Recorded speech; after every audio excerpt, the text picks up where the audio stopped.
Bueno, vamos a comenzar con la segunda charla de la tarde, dedicada ya a un personaje que, a pesar de que, como vamos a ver, tiene gran parte de su biografía dentro del mundo de la leyenda, sí que ya es un personaje histórico y realmente conocido de su existencia.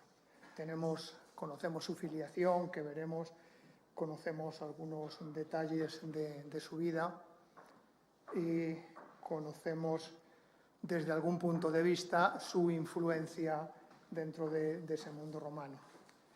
Nos vamos a ir a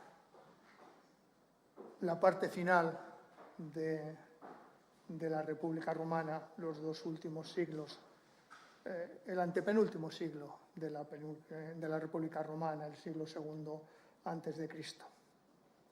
Y vamos a hablar de Cornelia. Cornelia como madre y como hija. Nunca es fácil hacer la biografía de un personaje, pues raramente tenemos todos los datos que necesitaríamos para hacerla. Y en muchas ocasiones, cuando tratamos sobre todo de personajes de la antigüedad, ni siquiera tenemos estos datos básicos. Estamos muy de acuerdo con una frase de Higgins cuando decía que los biógrafos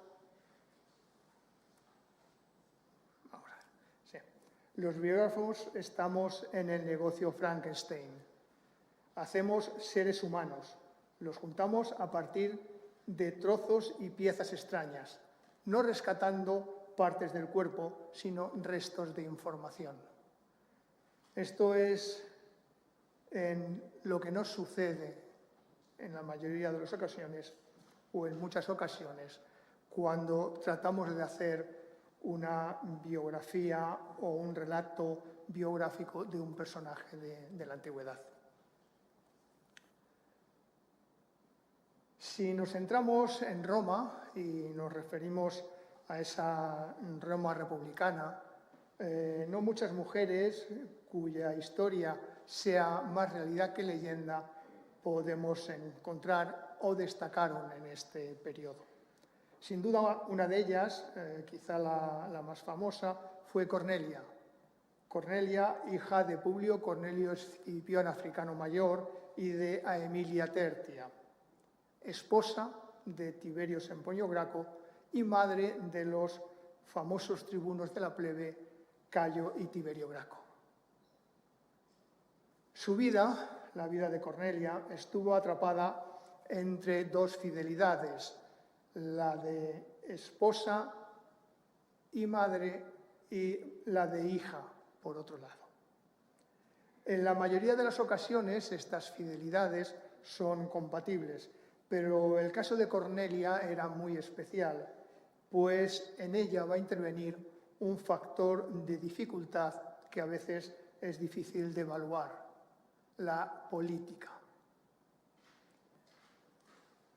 Si bien en la Roma republicana, igual que en otras épocas anteriores, pero también en épocas posteriores, el matrimonio fue una forma de alianza política entre familias, o bien se empleó precisamente con estos fines, no fue así, o al menos podemos intuir que no fue así en el caso de Cornelia. Las inquietudes políticas de los Sempronios y de los Cornelios eran muy diferentes. Los Sempronio muy afines a los llamados populares, en tanto que los Cornelio eran partidarios de los optimates. El matrimonio entre Tiberio, Sempronio Graco y Cornelia debió tener, por tanto, otros condicionantes. Tal vez se trató, como dicen algunos autores, y lo han expresado así, de una forma de agradecimiento de los Cornelio a la persona que les había defendido de las acusaciones de malversación, Esta persona había sido Marco Porcio Catón, que impulsó contra Publio Cornelio Escipión Africano Mayor y contra su hermano Lucio Cornelio Escipión una acusación de malversación con posterioridad a la campaña de Asia de la que se había hecho cargo Lucio Cornelio Escipión y a quien había acompañado en esa campaña el africano. Cuando se presentaron las acusaciones ante el Senado, fue precisamente Tiberio Sempronio Graco, a la sazón tribuno de la plebe, quien levantó su voz e interpuso un veto a estas acusaciones.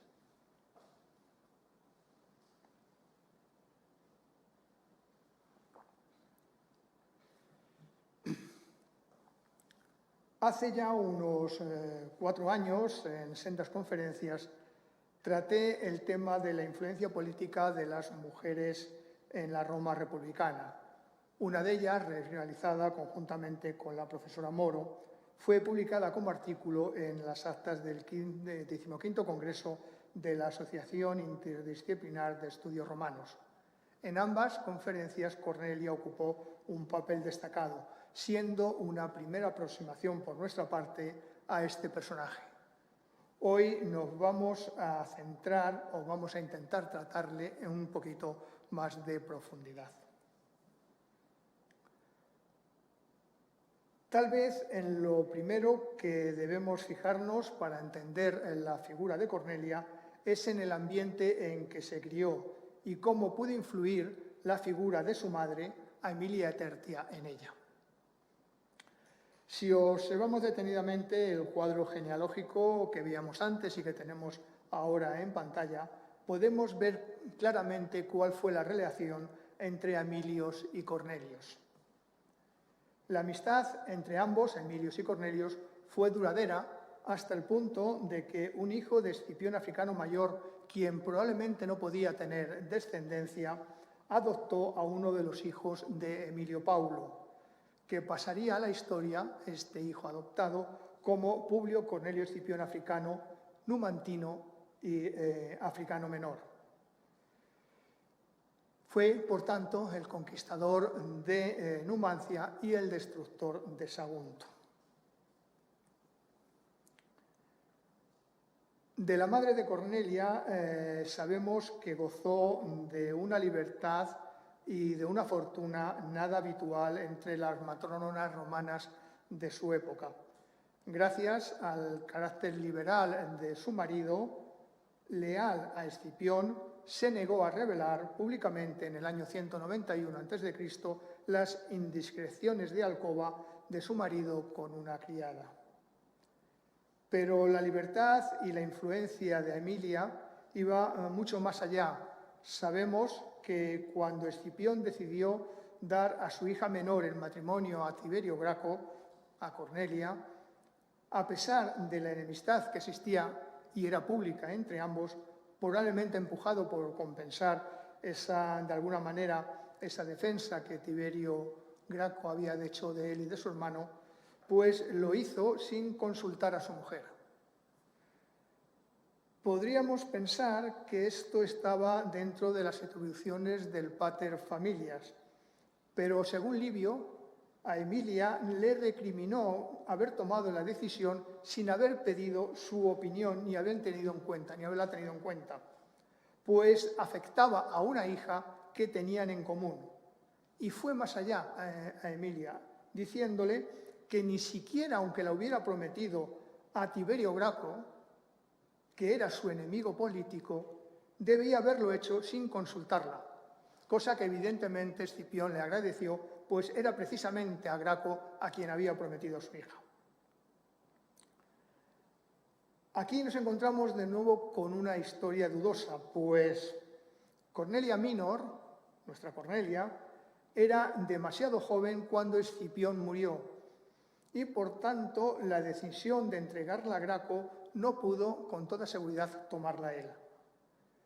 Sin embargo, y gracias a este pasaje, sabemos que la opinión de las mujeres era importante en algunas de las decisiones que se tomaban en el hogar, y no solo aquellas de orden doméstico, sino también otras de mayor calado, y no podemos descartar, por tanto, que Emilia influyera en alguna de esas importantes decisiones políticas tomadas por su marido, que en esos momentos estaba acosado por sus rivales y que sucedió sobre todo a partir del final de la Segunda Guerra Púnica.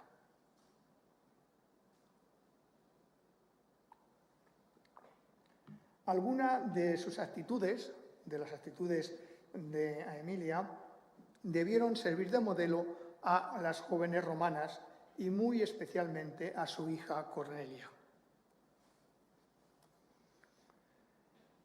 A la muerte de Escipión, aunque a Emilia no pudo heredar toda su fortuna o toda la fortuna de su marido, pues por ley no podía ser transmitida en su integridad a las mujeres, sí recibió lo suficiente como para poder seguir con su ritmo de vida habitual. Sus 2 hijos murieron antes que ella y la herencia familiar pasaría a su nieto, a Escipión Emiliano, ese hijo adoptivo que ya hemos mencionado, quien cedió toda la fortuna heredada a su madre natural, a Papiria, que se había divorciado de Emilio Paulo unos años antes. A la muerte de Papiria, la fortuna volvería de nuevo a Escipión Emiliano, quien la utilizaría para pagar la dote de sus 2 tías, la casada con Escipión Nasicacorculum, a Emilia Mayor, y la casada con Tiberio Graco, Cornelia Mayor, y la casada con Tiberio Graco, Cornelia Minor. La ley establecía el plazo de 3 años para el pago de la dote. El ajuar, que se correspondía a 1/3 de esa dote, debía ser pagado dentro de los 10 primeros meses en los que se había concertado el matrimonio. Sorprendentemente, y ante la incredulidad de Nasica y Graco, que eran los futuros maridos, Escipión Emiliano pagó todo en un solo plazo. No resulta fácil adentrarse en la vida y en la significación de Cornelia y su importancia para la historia de Roma. Poco cierto sabemos de ella, al margen de algunas anécdotas, pero a pesar de todo, mucho es lo que sí que podemos intuir. Esto es algo que numerosos autores han sabido ver y que, por tanto, y por lo que también le han elogiado considerablemente. Cornelia vivió un periodo de la historia para el que las fuentes, si nos referimos a los sucesos internos de Roma, han sido y son demasiado escasas, no han sido generosas. Todo lo que se han explayado en los acontecimientos políticos y militares exteriores no lo han sido en los acontecimientos internos, si dejamos al margen esa lucha política que se desarrolló en la época de los tribunos de la plebe, en la época de los hermanos Graco.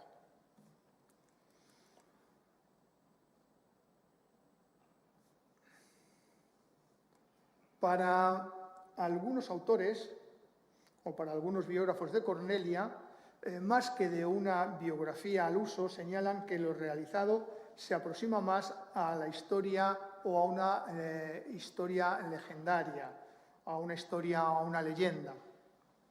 Muchos de los hechos de Cornelia a lo largo de la historia han sido reelaborados, magnificados e idealizados. En una primera lectura hay una serie de datos que hasta cierto punto son incontestables. Cornelia fue uno de los 4 hijos nacidos en algún momento entre el 195 y 190 a.C., habidos entre Escipión Africano Mayor y su esposa Emilia Tertia. Este es un dato cierto. Se casó algún tiempo después de la muerte de su padre, en torno al 183, con Tiberio Sempronio Graco. Este también es un dato cierto. Supuestamente tuvo 12 hijos. Esto es discutido, de los que tan solo vivirían 3, 2 varones y una hembra. Solo 3 superaron esa edad infantil. Tras la muerte de su marido, en torno al 154, se dedicó a la educación de sus hijos, eso es lo que nos transmiten las fuentes, atrayendo a los intelectuales más innovadores a su villa de campaña, siendo sin duda una parte importante de lo que luego sería, o formándose, una parte importante de lo que luego sería conocido como ese círculo de los Escipiones.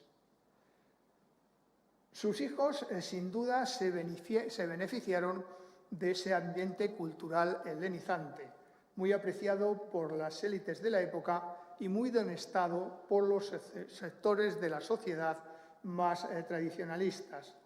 Esto les permitió desarrollar una magnífica retórica, así como adquirir profundos conocimientos de filosofía.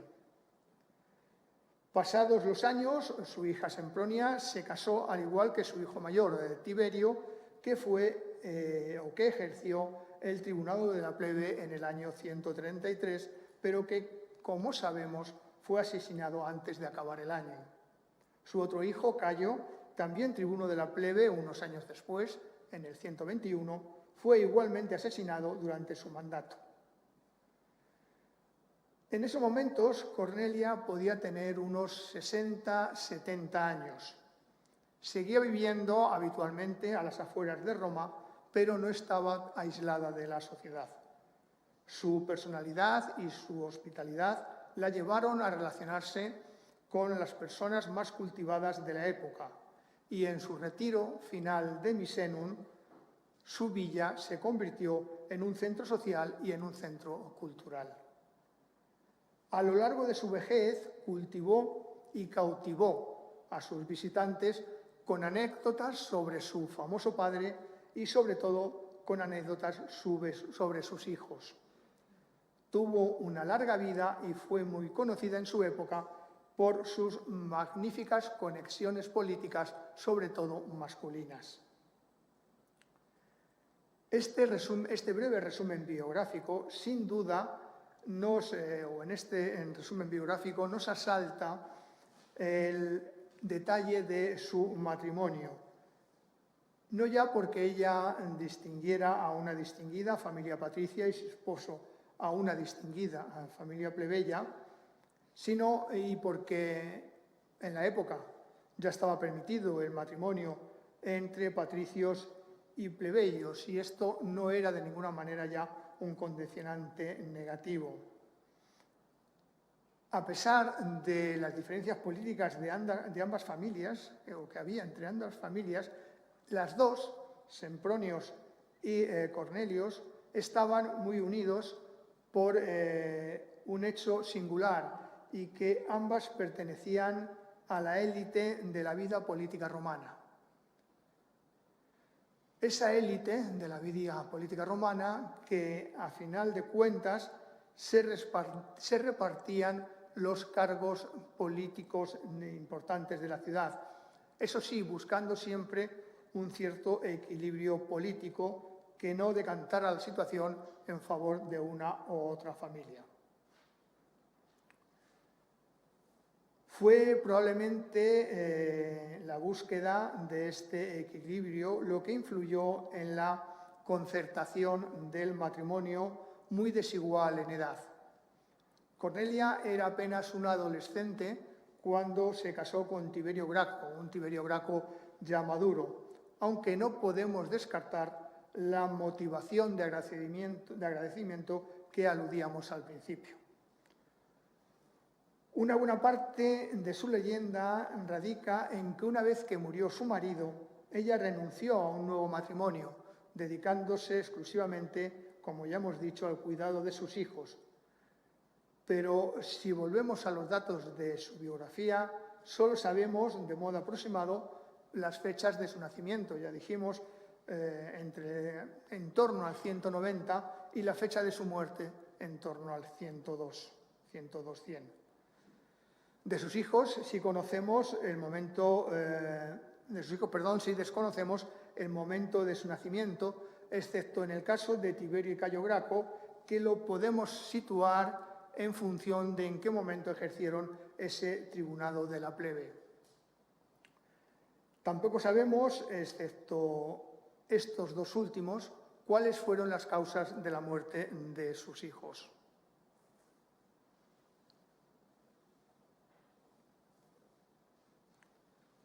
Haciendo, por tanto, un ejercicio de abstracción similar al que hacíamos antes, podemos dividir la vida de Cornelia en 3 periodos básicos con una cronología aproximada. Su juventud y el nacimiento de sus hijos, entre el nacimiento de los hijos entre el 175 y el 154, su viudedad dedicada a la educación de los hijos supervivientes entre el 154 y el 121, que muere el último de los Graco, y su vejez o retiro en Misenum entre el 121 y el momento de su muerte, 102 o 100 a.C.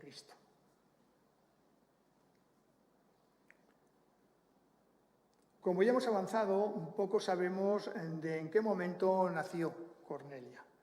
Se piensa, como digo, que en torno al 190. Sí parece probable que nació con un defecto físico, según nos dice Plinio cuando habla de la dentición de los niños, pues nacer con dientes para Plinio era signo de mal agüero, igual que lo era que una niña naciera con los genitales unidos. Y puntualiza, es un signo infausto nacer como Cornelia, madre de los Graco, con los genitales unidos. Probablemente esta malformación tendría consecuencias no deseadas en su futura maternidad, algo que ya se debatió en la antigüedad y que parecía aceptado que este defecto físico era la causa de la muerte de algunos de sus hijos. Ya los galenos romanos eran capaces de solucionar este problema. Dice Solino, mucho después, ya en el siglo III, es igualmente signo de mal agüero el nacimiento de una mujer si tuviese el sexo cerrado, como pasó con los genitales de Cornelia. Engendró a los Graco, mas pagó ese vaticinio con la funesta muerte de sus hijos. Hay quienes han ido más allá y en este portento han buscado una explicación que se acomodaba mucho más a sus intereses. Y no ya en la actualidad, sino ya desde finales de la República Romana. Pero sobre este tema volveremos un poquito más adelante. Ninguna información más tenemos de ella hasta el momento de su matrimonio. Ya hemos intentado ver cómo se fraguó este matrimonio con Timberio Semproniano Graco e intentaremos refrescar ahora los argumentos para entrar un poco más en detalle. Sobre los motivos que impulsaron a Escipión Africano o a su familia a entregar a Cornelia a un declarado rival político, como ya hemos dicho, no tenemos la información suficiente. Solamente unos cuantos textos mencionan el hecho de pasada, por lo que únicamente podemos especular. Cicerón es uno de los que presenta a los Graco como un elemento disonante y distorsionante y perturbador también de la sociedad romana. Pero si admitimos las consideraciones de Cicerón, ello implicaría que Cornelia, su madre, es la responsable de su educación. También, si era responsable de su educación, lo era de su conducta. Sin embargo, Cicerón retrotrae esta responsabilidad a quien concertó su matrimonio. Dice Cicerón, si Publio Escipión no hubiera dado a su hija el matrimonio a Tiberio Graco y ella no hubiera engendrado a los dos Graco, nunca habría surgido tal discordia. Por tanto, esta desgracia aparente debe achacarse a Escipión. Es evidente que es un razonamiento falaz por parte de Cicerón, impropio de un conocedor de las leyes como era él, sobre todo si tenemos en cuenta que a pesar de los textos clásicos, probablemente no fue Escipión el africano quien concertó el matrimonio de su hija, pues como ya decíamos, murió antes, él murió en el 183 en Linternum, cuando Cornelia, si aceptamos el 190 como fecha de su matrimonio, apenas tenía 7 años.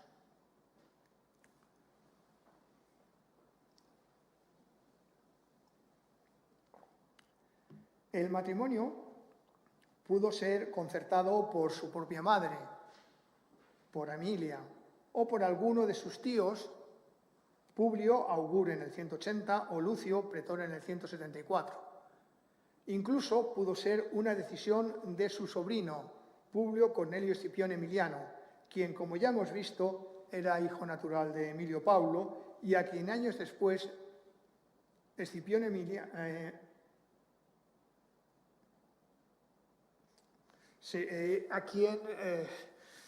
años después se le entregaría en esposa a una de las hijas del matrimonio, a Sempronia. Sempronia, por tanto, enlazaría de nuevo con la parte optimate de la política romana. Nos encontramos, por tanto, ante una alianza que se consolida entre ambas familias. Es una alianza que va y viene a pesar de esas diferencias políticas de las que estábamos hablando constantemente. Otro elemento mítico que forma parte de este periodo de la vida de Cornelia y que es uno de los más difundidos es el que tiene por protagonista a dos serpientes. La anécdota la transmite Plinio el Viejo y dice que el padre de los Graco, tras haber sido capturadas dos serpientes en su casa, al responderle que viviría el sexo distinto al de aquella que se le quitara la vida, dijo: «Muy bien, matad a la del mío, pues Cornelia es joven y puede parir todavía». Esto era, de alguna manera, perdonar a su esposa y mirar por el Estado, y eso sucedió al poco tiempo. Esta anécdota ha permitido a los estudiosos, sobre todo a Jerón Carcopino, construir todo un relato sobre la ejemplaridad de Tiberio Graco, el padre de los Graco, que prefirió morir él y que viviera Cornelia, probablemente embarazada ya, o en esos momentos embarazada del último de sus hijos, Cayo.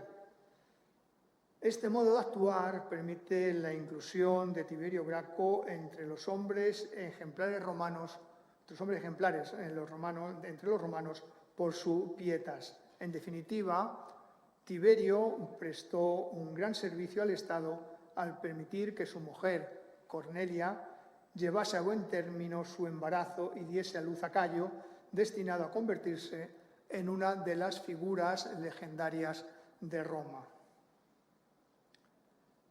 Esta interpretación se contradice a la visión que de los Graco se tenía a finales de la República.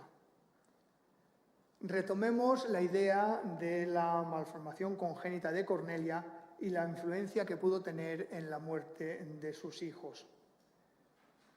A finales de la República y en época imperial se extendió la creencia de que la explicación de su malformación podía tener una clara interpretación.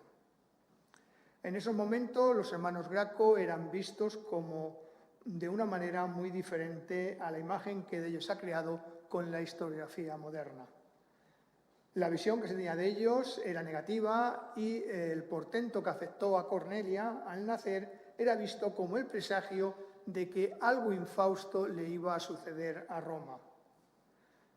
El cierre de la vagina, que además es el órgano sexual, además de órgano sexual, es el canal del parto, fue interpretado como una señal de que Cornelia no debía tener hijos y que de tenerlos morirían de forma desafortunada. Es, en definitiva, la insinuación de que en ella coincidirían una tragedia doméstica, pero también una tragedia cívica. Después de la muerte de su marido, Cornelia rechazó toda posibilidad de volverse a casar, como ya avanzamos al principio. No solamente desoyó la propuesta de ciudadanos romanos, sino también sabemos que dio su negativa a Ptolomeo VIII de Egipto. A partir de ese momento se dedicaría en cuerpo y alma a la educación de sus hijos. Sabemos que Cornelia los educó con ambición, instruyéndolos en el arte de la política, la guerra y en otras disciplinas propias de la élite romana. Hasta el punto fue así que la grandeza de Tiberio y Cayo Graco no se atribuía a su cuna, sino a su excelente educación y educación que habían recibido gracias a su madre.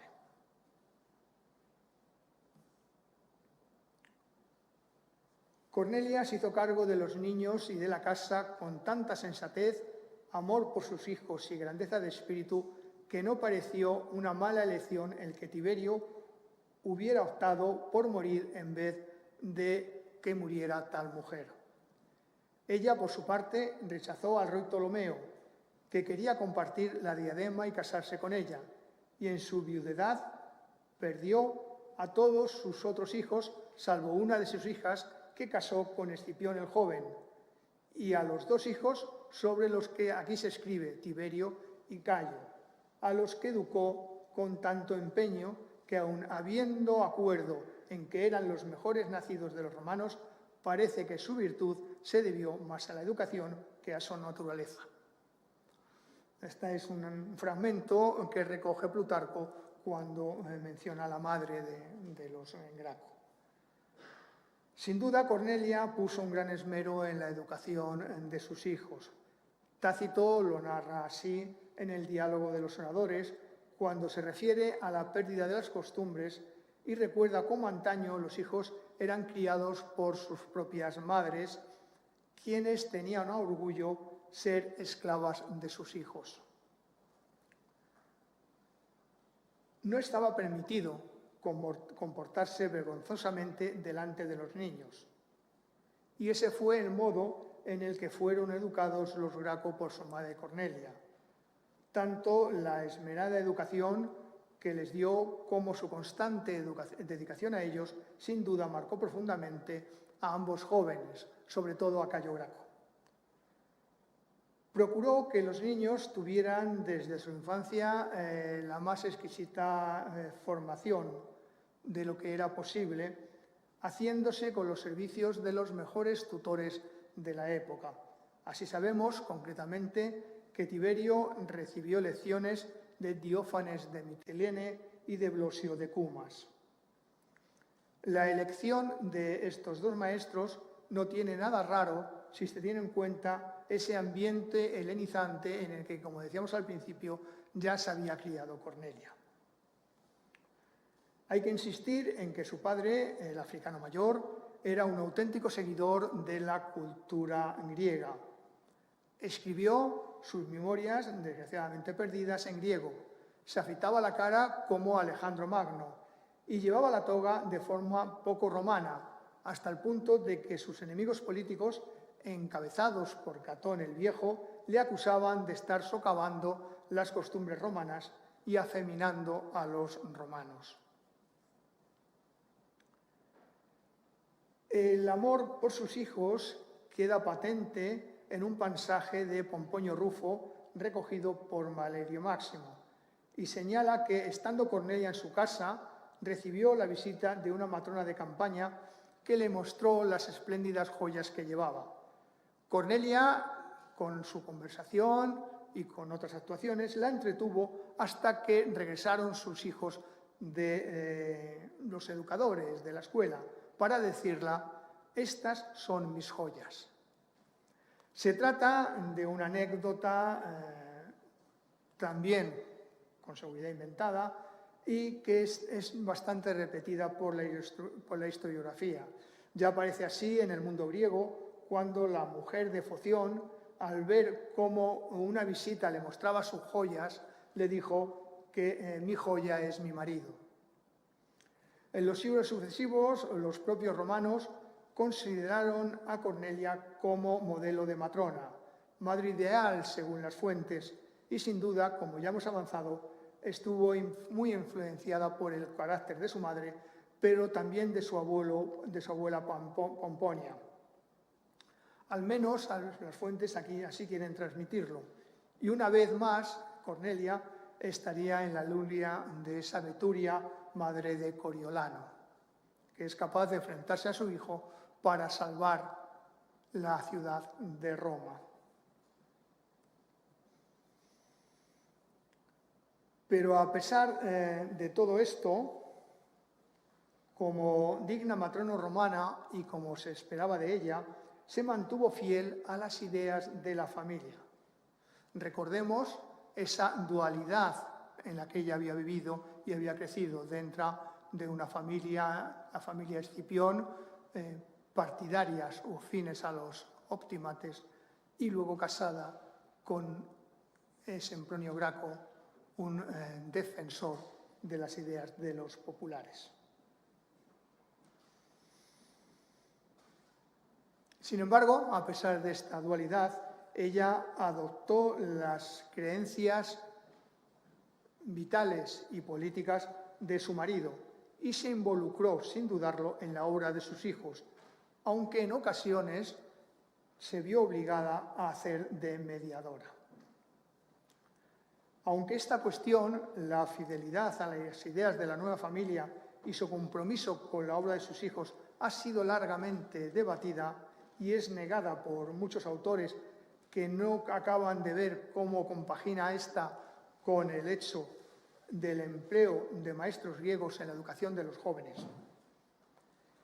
La influencia de Cornelia pudo ejercer en sus hijos es clara, y un ejemplo de ellos es su acción de mediadora, como la realizada con motivo de la aprobación de 2 leyes a propuesta de Cayo Graco, por las que se establecía que si el pueblo privaba de un cargo a un magistrado, éste quedaría inhabilitado y no podría volver a ejercer otro. Y otra, que si un magistrado desterraba a un ciudadano sin juicio, el pueblo podría juzgarle a él. Las leyes iban concretamente en contra de Marco Octavio y en contra de Popilio Lenas. El primero porque había sido destituido por su hermano Tiberio y el segundo por haber desterrado, siendo cónsul, a los amigos de Tiberio. Pero la primera de las leyes la retiró por petición de su madre, que le rogó que perdonase a Octavio. La actitud de Cornelia fue muy bien acogida por el pueblo y su nombre siempre era pronunciado con respeto. Años después, Cicerón elogiaría las virtudes de Cornelia.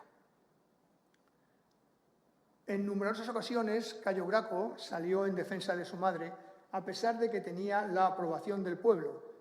Era insultada por los políticos de los tribunos, concretamente por los enemigos políticos de los tribunos. Se recuerdan también muchos dichos de Cayo acerca de ella, pronunciados con elocuencia y públicamente contra uno de sus enemigos. Tú, dijo, insultas a Cornelia, a la que dio a luz a Tiberio, y como ese que insultaba era acusado de afeminado, añadió, ¿con qué derecho te comportas con Cornelia? Has parido como ella, y por cierto, que todos los romanos saben que ella ha estado más tiempo sin marido que tú, aunque eres hombre.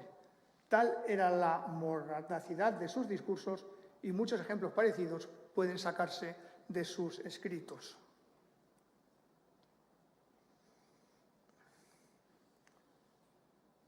La influencia de Cornelia en la actividad de sus hijos, aunque fuera de modo puntual, es evidente si hacemos a los pasajes o a varios pasajes lo mismo que sucede con la fidelidad a la familia, su capacidad de intentar mediar entre los enemigos políticos.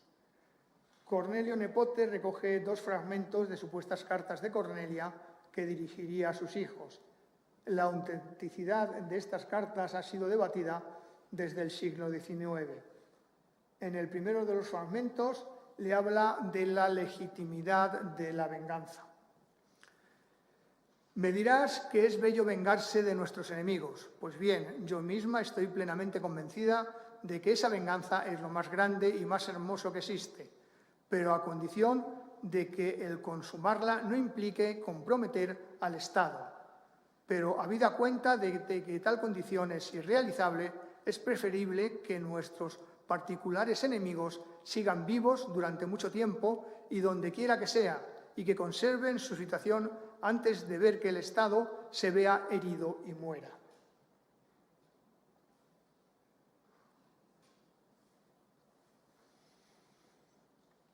En un pasaje, probablemente de la misma carta, se hace más evidente su intento de acción mediadora y su preocupación por el futuro del Estado, si se sigue por la senda del enfrentamiento que se había emprendido.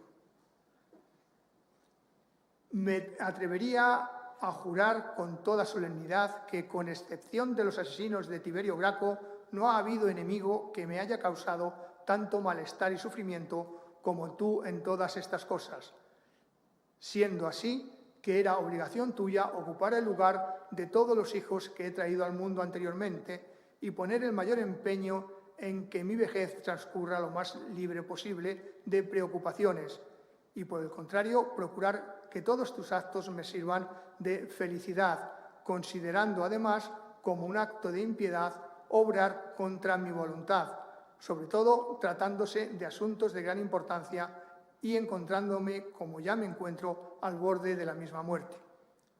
Ni siquiera saber que me resta tan corto tiempo de vida te impide seguir siendo un enemigo mío y una ruina para el Estado. ¿Cuándo se pondrá fin a todo esto? ¿Cuándo acabará este delirio en nuestra familia? ¿Llegará algún día que se ponga freno a esta demencia? ¿Dejaremos alguna vez de tener y provocar rencillas?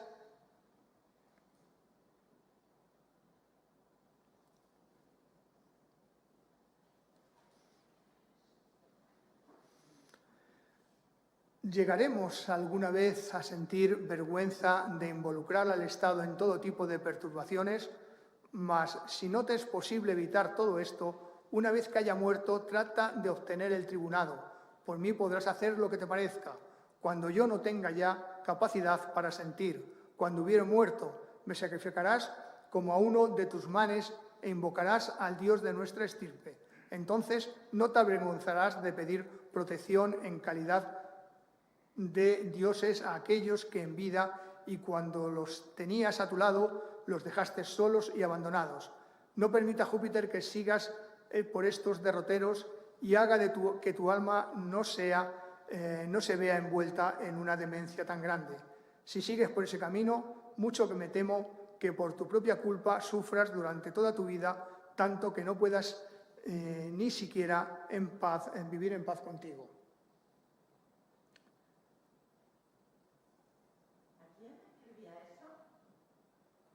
Probablemente es una carta a su hijo Cayo.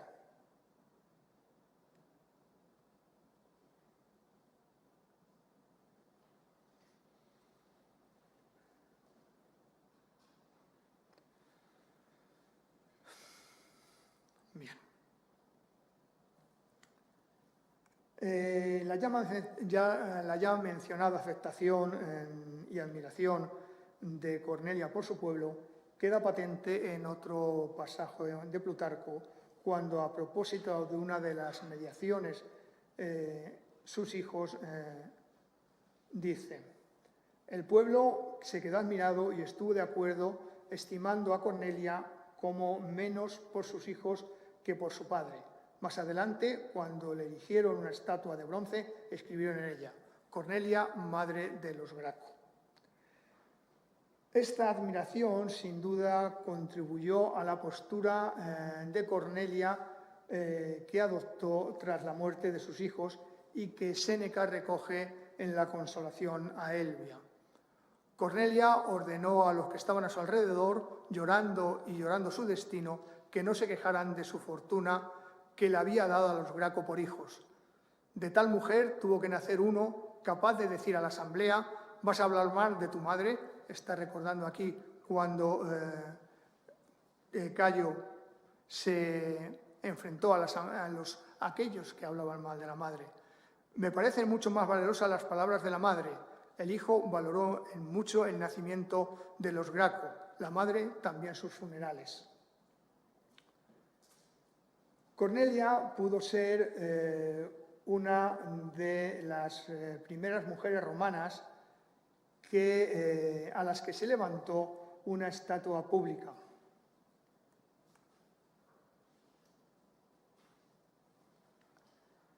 Así lo atestigua una base epigráfica encontrada en la vía Sant'Angelo in Pescheria, cerca del pórtico de Octavia, en 1878. En la actualidad, esta basa está guardada en los museos capitolinos de Roma. La estatua también es mencionada por Plutarco y con más detalle por Plinio el Viejo, quien da la ubicación exacta de la estatua y que es precisamente donde se encontraría la basa epigráfica mencionada. Todavía nos quedan las acusaciones de Catón durante su censura. Tronó contra el uso de levantar estatuas de mujeres romanas en las provincias. Sin embargo, no pudo evitar que se levantaran también en Roma. Por ejemplo, a Cornelia, madre de los Graco e hija de africano mayor, se la representó sentada con el notable detalle de las sandalias sin correas. Antiguamente se encontraba en el pórtico de Metelo y ahora en los pórticos de Octavio. Por desgracia, casi todo lo que conocemos de Cornelia son simples anécdotas, cuya veracidad siempre debe ser puesta en duda y que probablemente pueden ser puestas en relación con la creación en Roma de una corriente favorable a los escipiones. Pero si Cornelia influyó en sus hijos varones, algo que al fin de cuentas es altamente probable, también lo es su influencia en su hija Sempronia, quien estaba destinada a casarse con el sobrino de Cornelia, con Escipión Emiliano, ya lo hemos comentado. Aquí de nuevo nos encontramos ante la disyuntiva de la mujer romana. Si Cornelia, por matrimonio, había pasado de optimates a populares, Sempronia recorrió el camino contrario al casarse con Escipión Emiliano. Sempronia fue uno de los 3 hijos supervivientes de Cornelia e igualmente con ella debemos preguntarnos dónde permaneció su fidelidad. De ella tenemos muchos menos datos que de Cornelia. Plutarco no es nada favorable a ella hasta el punto de involucrarla en la muerte de su marido. Cuando el pueblo oyó estas acusaciones, estuvo preso de temor hasta que Escipión fue hallado muerto sin una herida, teniendo a su lado una tablilla en la que se disponía a escribir de noche su discurso ante el pueblo, ya sea porque le atacara a Cornelia, la madre de los Graco, a fin de que no fuera abolida la ley de su hijo, y le ayudara a ello su hija Sempronia, la esposa de Escipión, que ni amaba a su marido ni era amada por éste por ser deforme y estéril, ya sea, como algunos opinan, porque se suicidó al ver que no sería capaz de cumplir lo prometido. La posible participación de Cornelia la justifica, como vemos, sosteniendo que lo hizo para evitar que fuera abolida la ley de los repartos de tierra aprobada por su hijo. Pero lo cierto es que incluso después de la muerte de Cayo Graco, la comisión encargada de repartir las tierras no fue abolida y continuó funcionando.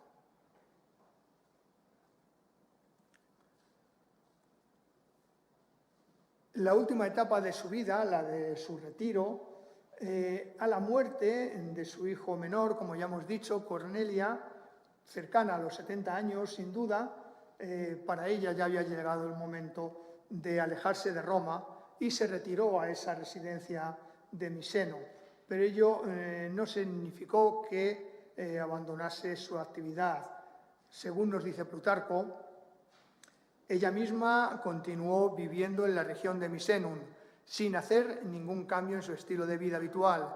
Era hospitalaria y siempre tenía la mesa preparada, frecuentando habitualmente su casa griegos y literatos y recibiendo dones de ella todos los reyes enviándoselos recíprocamente. Es muy conocido, y ya lo hemos mencionado, el interés de Cornelia por la cultura griega. Así lo atestiguan tanto Plutarco como Cicerón cuando mencionan cómo Cornelia educó a sus hijos. Allí continuó con la difusión de la cultura helena en la que había sido educada a través del llamado también y denostado, por otra parte, Círculo de los Escipiones, que tanto odio despertó en Catón y que tuvo su origen con la llegada a Roma tras la batalla de Pydna de, entre otros, Polibio, que llegó en el 168 a.C. como prisionero de guerra. siendo acogido por Emilio Paulo para que educara a sus hijos, entre ellos el futuro Escipión Emiliano. Pero sobre todo fue importante la llegada a Roma en el año 155 de los líderes de las principales escuelas filosóficas atenienses. Ellos trajeron unas nuevas corrientes que el anciano Catón se negaba a aceptar. Así lo vio Plutarco este acontecimiento. Catón ya era viejo cuando los filósofos Corneades el académico y Diógenes el estoico llegaron a Roma como embajadores de Atenas.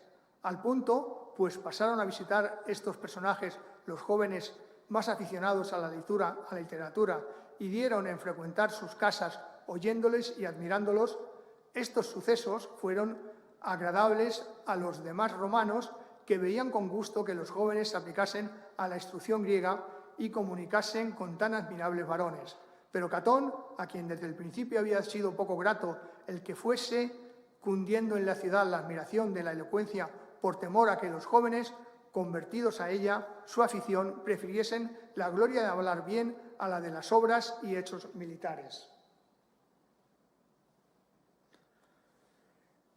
Se ha discutido mucho sobre la verdadera existencia del círculo de los Escipiones y de si podemos hablar de un grupo de literatos y hombres de cultura que se reunieran bajo el patrocinio de una familia determinada y que ellos fueran los artífices de la expansión de la cultura griega.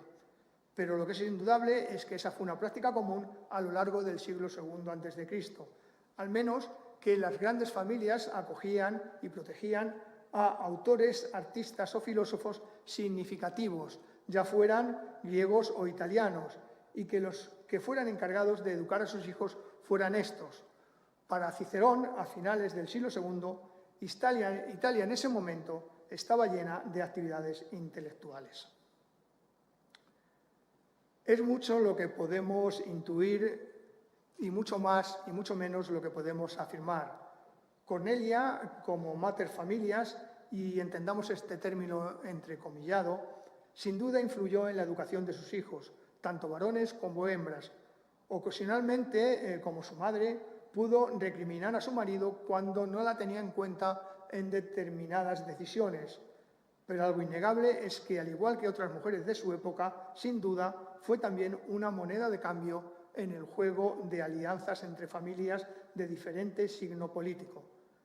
En definitiva, y aunque casi siempre desde la sombra, la política romana de ese siglo, con toda seguridad, habría sido muy diferente sin la participación de Cornelia y sin la participación de las mujeres en general.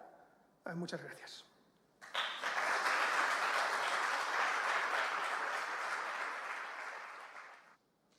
¿Hay algo en la red?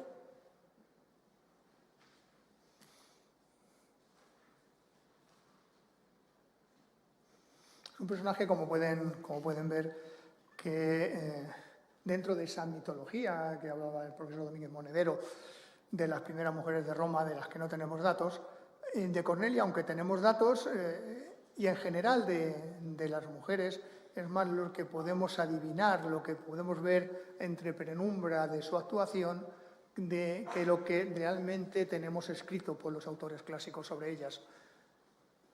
Pero eso que podemos entrever es realmente importante. Es realmente importante el papel que las mujeres pudieron tener en la organización y en el desarrollo de la política romana. En época imperial ya comenzamos a tener muchos más datos que en época republicana, pero en absoluto contradicen los datos de época imperial a los pocos que tenemos de época republicana. Es más, quizá los apuntalan esos pocos datos que tenemos de época republicana, de cómo las mujeres, aunque no lo cuentan las fuentes, y esta es la realidad, sí que influyeron probablemente en muchísimos momentos en la vida de Roma y probablemente encauzaron a sitios diferentes y encaminaron la historia de Roma a situaciones diferentes a las que no hubieran llegado si no hubiera sido por la participación de estas mujeres hasta cierto punto significativas, ¿no? Si esto lo trasladamos porque evidentemente cuando hablamos de Roma y hablamos de sociedad y hablamos de cultura, siempre estamos refiriéndonos casi constantemente a las clases elevadas, y lo que hablamos es de las clases elevadas y nos olvidamos de las clases populares prácticamente del todo, pero evidentemente lo que sucede en las clases elevadas en este nivel de comportamiento es lo mismo que sucede en las clases populares, que la influencia de una mujer de las clases populares no podía ser tan alta como la de una Cornelia, influyendo en sus hijos tribunos de la plebe y marcados enemigos de la casta política optimate, por llamarle casta de alguna manera, que tampoco es término que podemos emplear. Pues evidentemente no, una mujer de las clases populares no llegaba ahí. Pero dentro de su círculo de poder, dentro de su círculo de vida, pues probablemente sí tenía esa influencia. Sí, exactamente igual que la tenían, yo creo que nuestras abuelas en el círculo de la familia, esa familia pues en guerra civil, en la que el hombre ordenó y mandó, y que actualmente todavía hay familias que funcionan así, ¿no? A pesar de lo que hemos evolucionado, hay familias que no han evolucionado hasta ahí, ¿no? Pero nuestras abuelas, a pesar de estar sometidas, de alguna manera eran capaces de manejar algunas situaciones de la familia. Evidentemente no todas, evidentemente no, a lo mejor no las principales, pero oye, algún poder tenían. ¿Que nos hubiera gustado que fuera mayor? Pues sin duda, pero es lo que tenemos en Roma. Sí, dime. Quería saber si se sabe, qué disciplinas ella recibió. Ella tuvo que ha recibido una educación, ¿no? Pues, en ese ambiente lingüístico, pero ¿cómo pudo transmitir a sus hijos, aparte de rodearse de mentores, pero exactamente, no sé, históricamente, cuáles eran las disciplinas en las que la mujer en ese momento recibía? Ella como clase alta. Sí, no entiendo. Si me preguntan, supongo para los de casa, que a lo mejor no han oído la pregunta, es cuáles fueron las disciplinas en las que Cornelia se educó, qué tipo de enseñanza recibió, cómo se educaban. No lo sabemos, no lo sabemos. Evidentemente, la educación de los jóvenes romanos, y en esta educación sí sabemos que las mujeres participaban en ciertos niveles educativos. Las chicas de la casa, hasta ciertos niveles educativos, participaban de la educación, pues eran las tradicionales básicos. La filosofía, la retórica, todo eso estaba destinado a la educación que podríamos llamar, o que podríamos comparar con la educación superior nuestra, ¿no? En los niveles básicos, pues eran aprender a leer, aprender a escribir, unos rudimentos matemáticos. En eso la profesora Moro está más dotada en los sistemas educativos infantiles. Es ella quien le podría dar más explicación de cómo se educaban las niñas. Pero en el caso de Cornelia, lo cierto es que no tenemos datos. Ella, la educación, o sea, la capacidad de educar a sus hijos, no fue por lo que ella había aprendido, que no, a no ser que fueran muy pequeños y en ese momento no podía transmitir esos niveles altos de educación, sino los básicos, sino por el hecho de estar abierta a esa cultura helena y ser capaz de que a sus hijos los educaran los mejores. No cualquiera, los mejores. Y en todo el ámbito. Evidentemente, los hijos de Cornelia, con seguridad, hablaban griego y escribían en griego, igual que lo hacía el padre de Cornelia. Y ese es el primer nivel. El griego se acabó convirtiendo en Roma en el idioma culto. El latín era el idioma popular, el griego se acabó convirtiendo en el idioma culto. Un romano de alta alcurnia que no supiera griego, pero no sabemos cómo fue el proceso educativo de ella, al margen de que fuera el habitual de cualquier niño o niña romana en la primera etapa de su vida, y que fue una educación abierta a esa influencia y ese mundo cultural griego. ¿Tuvo influencia a futuro como modelo de mujer? No con nuestros ojos, sino con los dus y los primero. Sí, me preguntan si tuvo influencia como modelo. Sí tuvo influencia como modelo hasta el punto de que tuvo influencia como modelo, como madre, hasta el punto de que las fuentes, en numerosos sitios, el título que se le da, madre de. O sea, el recalcarla en su título, en su nombre, madre de, da una importancia de que tuvo influencia. No esposa, no, madre de. Madre de dos personajes que fueron importantes, como ya hemos visto, denostados por unos, criticados y visualizados en negativo por una sociedad a finales de la República o inicios del siglo I y probablemente empezados a idealizar por otros, dependía de qué sector quería dar esa imagen.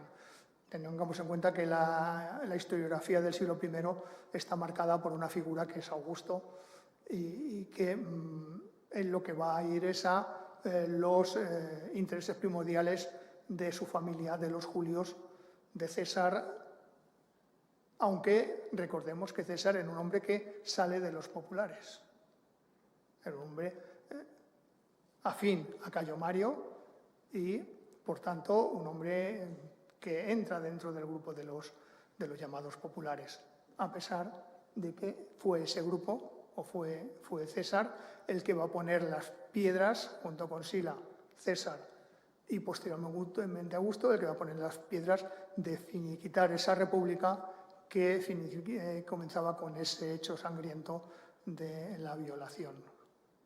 ¿Sí? Tiberio y Cayo Graco, al ser plebeyos por parte de padre y patricios por parte de madre, ¿podrían haber elegido ser tribunos de los patricios en vez de los plebeyos? No, me preguntan si Tiberio y Cayo Graco, que eran plebeyos por parte de padre y patricios por parte de madre, podían elegir ser tribuno de uno u otro sector.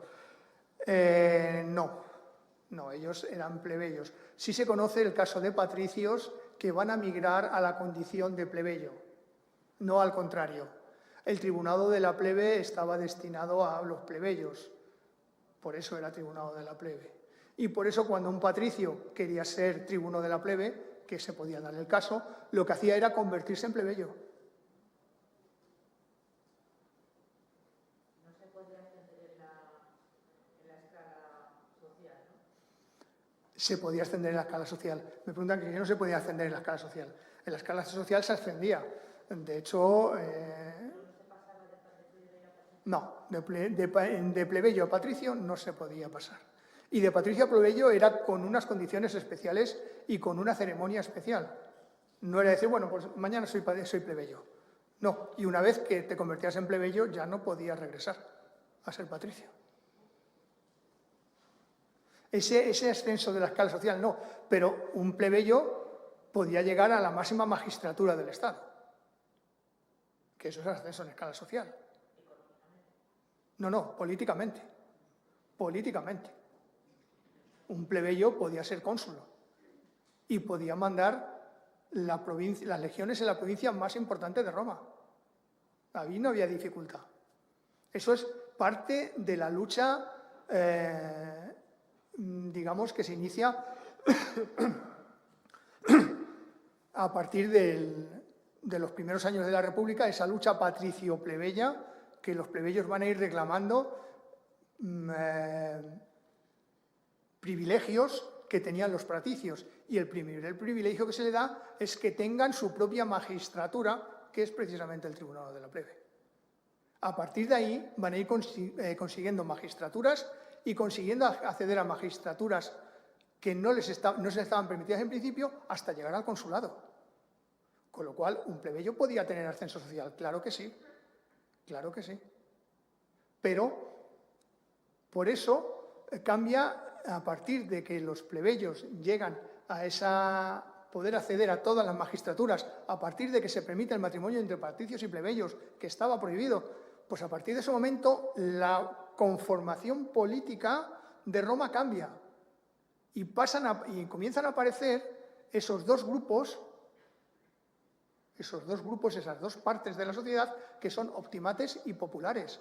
Optimates podían ser tanto patricios como plebeyos y populares podían ser tanto patricios como plebeyos. Por eso cambia esa conformación. Además, tengan en cuenta que en muchos libros la idea de partidos políticos en Roma. Yo ya en una conferencia hablaba de ello. Si para nosotros la idea de partido político es una garantía de nuestras libertades, para los romanos la idea de partido, en el sentido de grupo con ideas concretas, enfrentado a otro grupo con ideas concretas, era una idea totalmente negativa, porque partido significa sociedad dividida.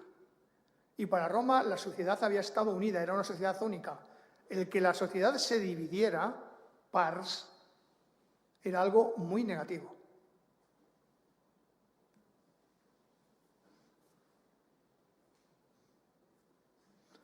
Bueno, ¿sí? Ah, bueno, dime. Bueno, pues antes de nada... Enciéndate un micrófono para que te oigan. No tengo. Los ti- No tengo.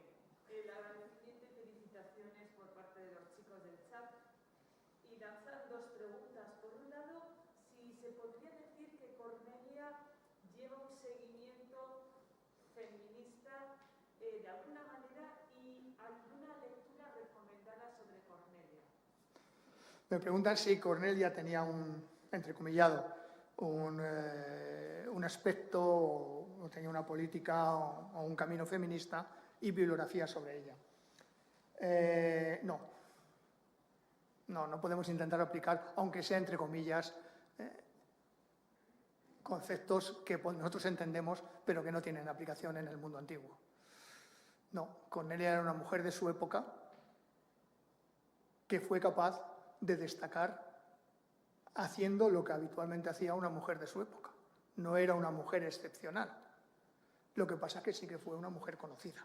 Conocida por su padre, conocida por su esposo y conocida por sus hijos. Y que de alguna manera tuvo una cierta relevancia por alguna de sus actuaciones. Por tanto, yo no diría que...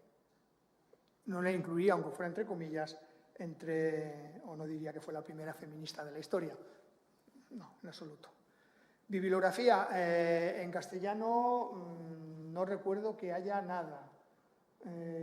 Hay algunos libros en inglés, así me vienen dos, pero no recuerdo ahora mismo. Dixon me parece que es el autor de uno y no recuerdo el otro. Pero bueno, si buscan Cornelia, madre de los Graco en internet y lo ponen en inglés, seguro que les salen los dos libros que hay. Hay algunos artículos, no muchos, pero no hay excesiva bibliografía. La bibliografía sobre la mujer, afortunadamente, ahora está comenzando a aparecer, se está empezando a poner el foco en la actuación femenina en todas las épocas de la historia, desde la prehistoria a nuestros días. Pero en el caso de Cornelia no hay excesiva bibliografía porque no hay excesivos datos. Al margen de lo que yo ya he dicho, escribir un libro de 100 páginas, 150 páginas sobre Cornelia, y los dos que conozco son muy breves, pues en realidad es más escribir un libro sobre la época de Cornelia que sobre ella, porque las fuentes son muy limitadas. ¿Más? ¿Nada más? Pues bueno, lo dejamos aquí. Mañana continuamos, creo que es a las 10, ¿no? ¿No me equivoco, a las 10? Sí, creo que no me equivoco, es a las 10 mañana. Pues nada, muchas gracias por estar aquí.